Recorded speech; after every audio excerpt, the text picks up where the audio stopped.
Assalamualaikum warahmatullahi wabarakatuh.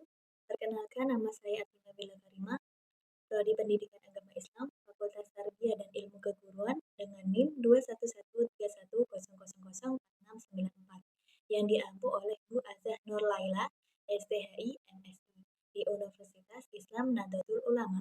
Di sini saya akan membahas tentang tafsir Tarbawi, yaitu surat Hud ayat 14 dan surat Al-Baqarah ayat 32.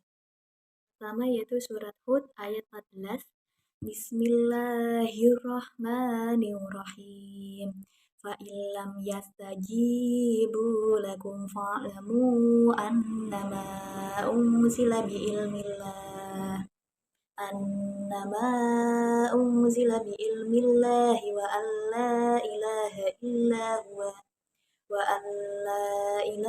illa huwa fahal wa antum muslimun. Artinya, maka jika mereka tidak memenuhi tantanganmu, maka katakanlah, ketahuilah, jika Al-Quran itu diturunkan dari ilmu Allah, dan tidak ada Tuhan selain Allah, dan maukah kalian berserah diri, yaitu masuk Islam. Dalam kitab tafsir Ibnu Katsir juga dijelaskan bahwasannya Allah Subhanahu wa Ta'ala menyebutkan tentang mukjizat yang terkandung dalam Al-Quran, bahwasannya tidak ada seorang pun yang bisa menyerupai tentang mukjizat atau kandungan isi Al-Quran, dan tidak pula 10 surat dengannya, atau tidak pula surat darinya. Karena kalam Allah berbeda dengan sifat-sifatnya, dan tidak ada zat yang serupa dengannya. Maha suci dan maha tinggi Allah. Tidak ada Tuhan selain Dia, dan tidak ada Rabb selain Dia. Dan Allah Ta'ala berfirman, berbunyi, jika mereka yang kalian seru tidak menerima tantangannya, maksud di situ adalah jika mereka tidak menyanggupi atau menerima sesuai tantangan yang mereka janjikan, maka ketahuilah bahwasannya mereka tidak sanggup menerima yang mereka janjikan atau tantangan mereka sendiri. Allah Ta'ala berfirman, Al-Quran adalah firman Allah yang diturunkan darinya, yang menjelaskan tentang larangan, perintah, atau kandungan ilmu.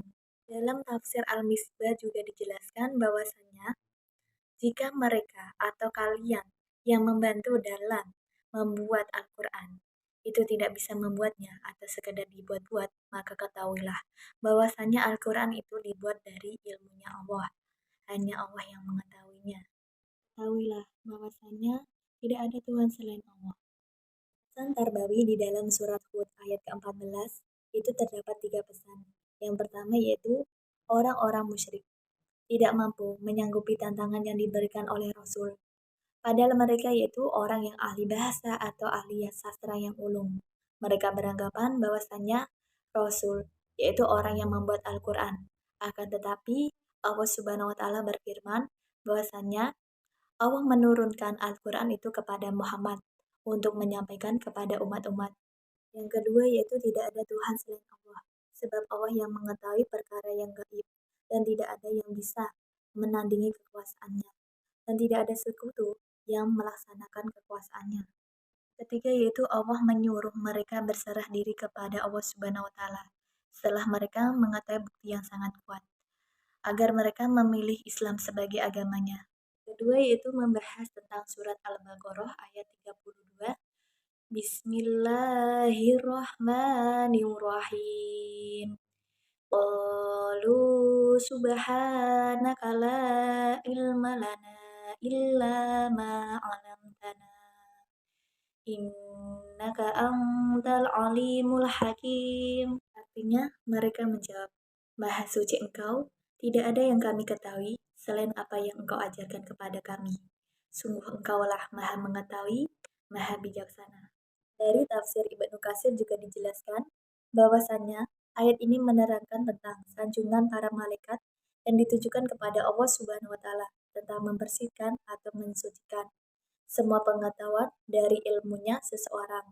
Mereka tidak akan bisa mengetahui kecuali diajarkan oleh Allah Subhanahu wa Ta'ala. Yakni, Engkaulah yang mengetahui segala sesuatu, yang bijaksana dalam ciptaan dan urusanmu, serta mengajarkan sesuatu yang Engkau hendaki, dan serta yang Engkau tidak kehendaki. Sungguh Engkaulah yang maha bijaksana, yang mempunyai keadilan yang sempurna dalam sesuatu hal apapun. Di sini menjelaskan tentang lafaz tauhid, yaitu La ilaha illallah, bisa memasukkan kita ke dalam surga apabila kita mengucapkan dengan hati yang sangat tulus, yaitu La ilaha illallah. Tidak ada Tuhan selain Allah dan Nabi Muhammad adalah utusan Allah. Di situ banyak keutamaan seperti halnya menolong kita dalam hal keadaan susah. Dan itu juga disunahkan dalam kita saat mentalkin mayit. Adapun orang yang mengamalkan lafaz tauhid atau sering membaca lafaz tauhid, yaitu lafaz La ilaha illallah, tidak ada Tuhan selain Allah, mereka adalah yang pertama yaitu Ibnu al-Musayyib. Beliau adalah orang yang mengucapkan lafaz tauhid yaitu La ilaha illallah, tidak ada Tuhan selain Allah dan Nabi Muhammad adalah utusan Allah. Yaitu ketika syariat berupa kewajiban, larangan perintah belum turun. Kedua yaitu Al-Hasan Al-Basri, orang yang dikategorikan masuk surga karena sering mengucapkan atau mengamalkan lafaz tauhid serta mengajarkan tentang perintah atau larangan di dalam agama. Ketiga yaitu Imam Al-Bukhari. Beliau dikategorikan sebagai orang yang masuk surga sebab beliau yaitu bertaubat atau menyesal ketika mau wafat. Makanya beliau dikategorikan orang yang masuk surga sebab mengucapkan lafaz tauhid La ilaha illallah, tidak ada Tuhan selain Allah dan Nabi Muhammad adalah utusan Allah. Dalam tafsir Al-Misbah, malaikat menyadari tentang kelemahannya serta berkata, "Ya Tuhan, kami benar-benar mensucikanmu dengan kesucian yang serupa dengan zat-Mu, dan kami mengajukan kelemahan dan tidak akan membantahmu. Tidak ada yang kami ketahui kecuali yang Engkau ajarkan kepada kami. Sungguh Engkaulah yang maha mengetahui dan maha bijaksana." Terbawi dalam surat Al-Baqarah ayat 32, malaikat menyadari atau bersyukur bahwa nikmat Allah yang telah diberikan kepada malaikat tersebut. Tentang jawabannya, pertanyaan apa yang sudah diajarkan kepada mereka tentang ilmu pengetahuan atau segala apapun yang diajarkan Allah kepada malaikat tersebut.